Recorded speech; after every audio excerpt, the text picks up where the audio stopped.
If there was ever a game that perfectly summed up the widening gap between the Indiana Fever and Chicago Sky this season, it was this one. From the opening tip, Indiana looked locked in, confident, disciplined, and completely in control, while Chicago looked like they were still trying to figure out if they'd shown up to the right arena. It wasn't just that the Fever won. It was how they won. They didn't rely on a single hot hand or a lucky shooting streak. They executed a complete, wire-to-wire performance built on structure, patience, and smart decision-making. If you're here for the real story and not the filtered version, subscribe. And if you're sticking around for the next meltdown, you better definitely subscribe. And they did it without some of their biggest names on the floor. The missing pieces and why it didn't matter. You'd think losing key players would slow down Indiana's rhythm. Instead, it did the opposite. This team has quietly been building a system that allows them to plug in the next player and keep the machine running. Against the Sky, that system ran like clockwork. Lexie Hull, Sophie Cunningham, and Kelsey Mitchell didn't just fill the void. They took the stage and owned the game. Lexie Hull's sharpshooting clinic.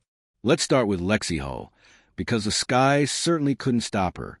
She went for 6 from deep, each one coming at a moment that either stretched Indiana's lead or completely killed whatever tiny spark of momentum Chicago thought they had.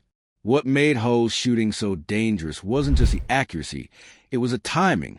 She didn't force bad shots.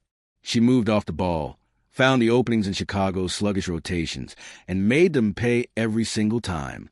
You could feel the frustration building for Chicago. Every time they thought, all right, maybe we can get this back to single digits, Hull would calmly sink another 3 and send them back to square one. Kelsey Mitchell, the conductor. Then there was Kelsey Mitchell. This was one of those games where she didn't just score, she controlled everything.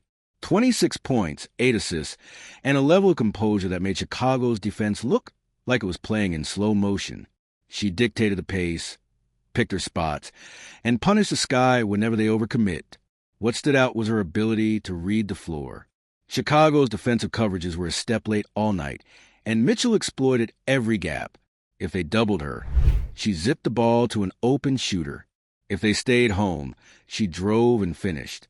It was a masterclass in running an offense. Sophie Cunningham's energy shift. If Hull was a quiet assassin and Mitchell was a conductor, Sophie Cunningham was the emotional engine. She knocked down big threes, sure, but it was her hustle plays that buried Chicago, diving for loose balls, getting into passing lanes, and even drawing fouls in ways that just seemed to demoralize the Sky. Sophie brought the kind of energy that turns a good win into a statement win. There was one sequence in particular where Chicago had a chance to cut the lead to 9. They missed a corner 3. Cunningham snagged a rebound in traffic, sprinted the floor, and then nailed a transition 3 on the other end. Just like that, the lead was back to 15, and the game felt over. Chicago's collapse. On the other side of the court, this was, well, ugly. Without Angel Reese, the Sky looked like they'd lost their compass. Offensively, they were scattered, settling for contested mid-range jumpers or rushing bad drives into traffic. The lack of leadership was glaring. Nobody stepped up to organize the offense or calm things down when Indiana went on runs. Every possession looked like 5 players trying to solve different equations at the same time. The shot selection was painful. The ball movement was sluggish. And the turnovers? Let's just say Indiana didn't have to work too hard to earn some of their fast break points. The Fever's defensive wall. While Chicago's offense was imploding, Indiana's defense was suffocating. This wasn't just about effort. It was about discipline. The Fever rotated on time, closed out on shooters without overcommitting, and boxed out so consistently that the Sky's second-chance opportunities were basically non-existent. Whenever Chicago tried to speed things up, Indiana simply slowed the game back down, forcing them into half-court sets where they had no rhythm. It was the kind of defensive control you expect from seasoned playoff teams, not one still in the middle of a rebuild. Dominance in the matchup. This isn't just a one-off performance against Chicago, either. 4 of Indiana's wins this season have come against the Sky. That's not coincidence. That's matchup dominance. Whether it's exploiting their defensive lapses, outpacing them in transition, or just flat out outworking them on the boards. Indiana clearly knows exactly how to dismantle Chicago, and the Sky have yet to figure out an answer. The statement being made. Games like this send a message, not just to Chicago, but to the rest of the league. The Fever are no longer the easy W on your schedule. They're organized, confident, and learning how to win even when they're not at full strength. For a team that's been building brick by brick over the past few seasons, that's huge. Wins like this are culture wins. They reinforce habits. They give young players confidence. And they make everyone in the locker room believe that this is a team on the rise. Chicago's urgent problem. For the Sky, this was more than just a bad night. This was a red flag. The absence of Angel Reese exposed how fragile their offensive structure really is. Without her rebounding, interior presence, and leadership, they looked lost. And it's not just about one player being gone. It's about the lack of adaptability. Good teams can shift gears when a star is missing. Chicago looked like they'd never practiced that scenario. If they want to be competitive down the stretch, they need a clearer offensive identity, better shot discipline, and anyone, willing to take control when things go south. The Fever's takeaway. Indiana doesn't need to be reminded how far they've come. A game like this is proof that the work is paying off. This wasn't luck. It wasn't a fluke hot shooting night. It was the byproduct of trust, chemistry, and the kind of discipline that separates pretenders from contenders. And the most dangerous part? They're still not even at full power. When their stars are back in a rotation, nights like this could get even uglier for opponents. In short, this wasn't just a win for the Indiana Fever. This was a blueprint. A reminder that in a league where talent is spread thin, the teams who play smart, stay disciplined, and trust each other will always have the upper hand. And on this night, the Fever had all of it, leaving the Sky to walk off the court with more questions than answers. What made this game especially telling was how Indiana didn't just beat Chicago on the scoreboard. They beat them in every single measurable category that matters in a team sport. Points, rebounds, assists, shooting percentage, defensive efficiency, you name it, Indiana won it. And the most striking thing, they did it with a roster missing some of their biggest names. For a young team, that is the mark of maturity. You don't stumble into a performance like this without strong habits and trust in the system. The Fever didn't play like a team missing stars. They played like a team with a plan, a collective identity, and an understanding that anyone on the floor could step up and be the difference maker. Indiana's half-court mastery. When a team is missing personnel, it's easy for the offense to turn sloppy, forcing bad shots, trying to manufacture points through individual heroics. Indiana did the opposite. They worked the ball side to side, waited for Chicago's defense to overcommit, and then punished the open lanes. The half-court sets were crisp. Kelsey Mitchell's ability to navigate screens and make quick reads kept the Sky guessing. She was either pulling up from mid-range, driving and kicking to Hull or Cunningham, or slipping passes to cutters who were perfectly timed in their movement. Chicago simply couldn't keep up mentally. Even when they managed to stay in front of Mitchell, the Fever had two more passes ready to break them down. Role players stepping into the spotlight. When you look at the Fever roster, you know the headliners. But what made this game different was how the so-called role players thrived under the spotlight. Nalissa Smith, though not the biggest scorer on the night, gave Indiana invaluable minutes with her rebounding and interior defense. She fought for positioning on every possession and closed off the paint, making Chicago settle for long twos and rush threes. Christy Wallace brought that scrappy defensive energy off the bench, hounding ball handlers and making it nearly impossible for Chicago to run clean sets. She may not fill a box score with flashy numbers, but her pressure changed the tone of the game. Why Chicago couldn't find their rhythm. Without Angel Reese, Chicago's offensive game plan looked like a patchwork quilt, bits and pieces thrown together without a central thread. Reese's absence left them without a reliable post presence, which meant the Fever's defenders could extend further out to pressure the perimeter. The result? Chicago spent most of the game dribbling laterally, never really threatening the rim. And when they did attack, Indiana's help defense was already in place, cutting off the drive and forcing contested jumpers. This kind of offensive stagnation doesn't just hurt your scoring. It kills your energy on the defensive end. You could see it in the Sky's body language. Miss after miss on offense turned into slow rotations and lazy closeouts on defense, giving Indiana all the space they needed to keep the lead safe. The psychological game. One underappreciated aspect of a matchup like this is how much mental dominance plays a role. Indiana has now beaten Chicago 4 times this season, and it shows. The Fever walk into these games knowing they have the upper hand. The Sky walk in knowing they have to play almost perfectly to keep up. When Lexie Hull hit her second 3 in the first quarter, you'd already see that here we go again look on some of Chicago's faces. When a team starts thinking that early in a game, the battle is already uphill. And Indiana knew it. They played with a looseness, a confidence, even a bit of swagger that you only get when you've already planted seeds of doubt in your opponent. Indiana's evolving identity. This one is part of a bigger story for the Fever. Earlier in the season, they were a team trying to figure out how to blend youthful energy with consistent execution. Now, they're starting to look like a team that can adapt to almost any situation. Lose a star? No problem. They just redistribute the touches and trust the system. Face a team that plays physical? They match the intensity without losing composure. Need to slow the game down? They can grind it out in the half court. That kind of adaptability is what makes playoff teams dangerous. It means you can win in different ways, not just when the game flows perfectly in your favor. Chicago's urgency problem. If you're the Sky, this loss is more than just another L in the standings. It's a wake-up call about urgency. You can't treat games against a divisional opponent, especially one that has beaten you repeatedly, as just another night on the schedule. Chicago played with spurt of energy, but there was no sustained push, no sign that they were desperate to change the season's narrative against Indiana. That's the difference between a team trying to make a playoff run and a team drifting toward mediocrity. The Fever's chemistry is becoming their weapon. What makes Indiana's rise so impressive is that their chemistry is now a weapon in itself. You can see it in the way they communicate on defense, the way they trust each other to take shots without hesitation, and the way they celebrate each other's success. When Hull hit her 4th 3 of the game, it wasn't just a crowd that erupted. It was the entire Fever bench.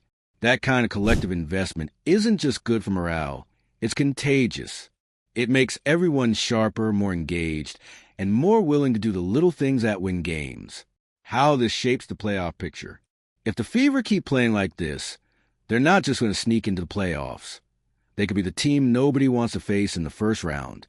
Their combination of disciplined offense, opportunistic defense, and multiple scoring threats makes them a nightmare matchup for teams that rely too heavily on 1 or 2 stars. And in a short playoff series, that kind of balance can be deadly. You can't just key in on one player to shut them down. The Angel Reese factor moving forward. For Chicago, the question now is whether Angel Reese's return can be enough to fix what's broken. She brings energy, rebounding, and scoring inside, but the Sky's issues run deeper than just missing one player. They need a clearer offensive identity, more leadership on the floor, and a commitment to defensive effort even when shots aren't falling. Without those adjustments, Reese's return might improve the margins, but won't change the outcome against teams like Indiana. Final word on the night. This was as complete a win as the Fever have had all season. Every rotation player contributed. The defense was airtight. The offense was patient and unselfish. And the energy never dipped, even when the lead felt safe. For Chicago, it was another painful reminder that without a plan, and without the fight to execute it, you can't hang with a team that's hungry, organized, and confident. And for Indiana, this wasn't just a victory. It was a statement. They're not here to be a nice story anymore. They're here to win, and they're showing they can do it no matter who's in the lineup. What's starting to become clear is that the Indiana Fever have reached a turning point this season, and this win over Chicago Sky is proof they've crossed into new territory. Earlier in the year, Indiana's success was often tied to having their full roster and relying heavily on their biggest names to carry the load. Now, they're showing they can dominate even when they're shorthanded. That's not just a sign of talent. That's the mark of a mature, playoff-ready team that's learning how to win in different ways. The Fever's pace control was textbook. From the very first possession, Indiana dictated the pace of the game. They didn't let Chicago turn it into a chaotic back-and-forth sprint. Instead, they controlled the tempo like a veteran team, making the Sky work for every defensive possession and forcing them into long, grinding sets on the other end. Pace control isn't flashy, but it's one of the most important parts of winning basketball. Indiana didn't just run when they had the advantage. They ran smartly. When the fast break wasn't there, they pulled it back, set up in a half court, and picked apart Chicago's defense. This kind of patience comes from trust in the system, trust in the spacing, and trust in each other to execute without rushing. Lexie Hull's versatility stands out. Lexie Hull's shooting performance made headlines, but her defensive work might have been even more valuable. She wasn't just sticking to her matchup. She was reading plays, rotating early and disrupting passing lanes. In one sequence, she contested a three on the wing, sprinted down the floor, and was rewarded with a corner triple on the other end. Plays like that are the definition of a two-way impact, and they're the kind of moments that break an opponent's will. Hull's game is evolving. She's no longer just a floor spacer who hits threes when left open. She's become a high IQ player who makes the right reads, contributes on the glass, and takes pride in guarding multiple positions. Kelsey Mitchell's leadership growth. Mitchell's scoring was phenomenal, but what stood out most was her command. She didn't force the game. She read it. She knew when to push, when to slow, and when to put the ball in someone else's hands. That's the difference between a good scorer and a floor general. Mitchell was orchestrating, not just participating. Her ability to set the tone for the entire offense made life easier for everyone else on the floor. When Chicago tried to trap her late in the second quarter, she calmly slipped a pass to Sophie Cunningham in the corner, who buried a three. That possession summed up the night. Chicago overextending and Indiana punishing them for it. Sophie Cunningham's physical edge. Cunningham brought more than just shooting. She set hard screens, battled for rebounds, and wasn't afraid to mix it up physically. Chicago's defense looked uncomfortable whenever she was in motion because she forced them to work through contact every time she was involved in a play. That's not just hustle, that's deliberate veteran savvy. Cunningham knows how to wear down defenders, and over the course of 4 quarters, that kind of effort has a compounding effect. By the time the 4th quarter rolled around, Chicago's legs looked heavy, and their closeouts were a step slower. Indiana's bench minutes were productive. Good teams win games. Great teams get production from their bench. In this matchup, Indiana's bench didn't just hold a lead, they extended it. Christy Wallace and Alyssa Smith and the second unit played with the same discipline as the starters, which meant there was no drop-off when rotations changed. The Sky, on the other hand, struggled badly whenever their starters rested. Bench production is often the difference between winning by 5 and winning by 20. On this night, it was a major reason Indiana's victory felt inevitable by the 3rd quarter. Chicago's defensive breakdowns were costly. For all of Indiana's excellence, Chicago made their job easier with repeated defensive mistakes. They left shooters open in the corners. They failed to communicate on switches. And they were late on rotations. The Fever punished every mistake. The ball zipped from side to side, forcing Chicago's defenders to cover too much ground, and by the time they got there, it was already too late. Defense in the WNBA is as much about communication as it is about athleticism, and Chicago simply wasn't talking enough. Players were caught ball watching, and when that happens against a team as disciplined as Indiana, it's a recipe for disaster. Rebounding, the hidden dominance. While the highlight reels will focus on three-point shots and fast breaks, the battle on the boards told its own story. Indiana dominated the rebounding totals, especially on the defensive end. That meant Chicago rarely got second-chance opportunities, which is crucial when your offense is already struggling. And when Indiana did grab an offensive rebound, they often turned it into immediate points, back-breaking possessions that drained any momentum Chicago was trying to build. Indiana's growing confidence is obvious. Confidence isn't just about swagger. It's about knowing you can execute under pressure. Earlier in the season, Indiana might have let Chicago hang around. This time, they slammed the door.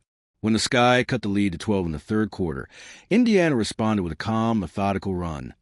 Hull hit a three, Mitchell drove for a layup, and Cunningham buried another deep shot. Just like that, the lead ballooned back to 20, and the game was effectively over. This kind of composure is what separates teams that can handle playoff pressure from those that crumble in the moment. Chicago's offense was one-dimensional. The Sky's shot chart was a mess. Too many contested twos, not enough rim attacks, and no consistent perimeter threat. Without Angel Reese to collapse the defense, they lacked a focal point to build around. Indiana's defenders were able to stay home on shooters and challenge everything inside without overhelping. That's why Chicago's offensive numbers were so low. They weren't just missing shots. They weren't generating good ones in the first place. The Fever's momentum in the standings. This win doesn't just look good in a box score. It matters for the playoff picture. In a tight race, these kinds of commanding victories can serve as tiebreakers and confidence boosters. Indiana's remaining schedule will test them against top-tier teams, but performances like this suggest they're not just going to scrape into the postseason. They might be able to climb higher than expected. The bigger picture. The Fever are building something sustainable. They're no longer a team that relies on one or two players to do all the heavy lifting. They're building layers, shooters who can defend, defenders who can hit open shots, and a rotation that doesn't give away momentum. If they can keep this balance, they'll be dangerous for years to come. And nights like this against Chicago aren't just wins. They're proof that Indiana's blueprint is working.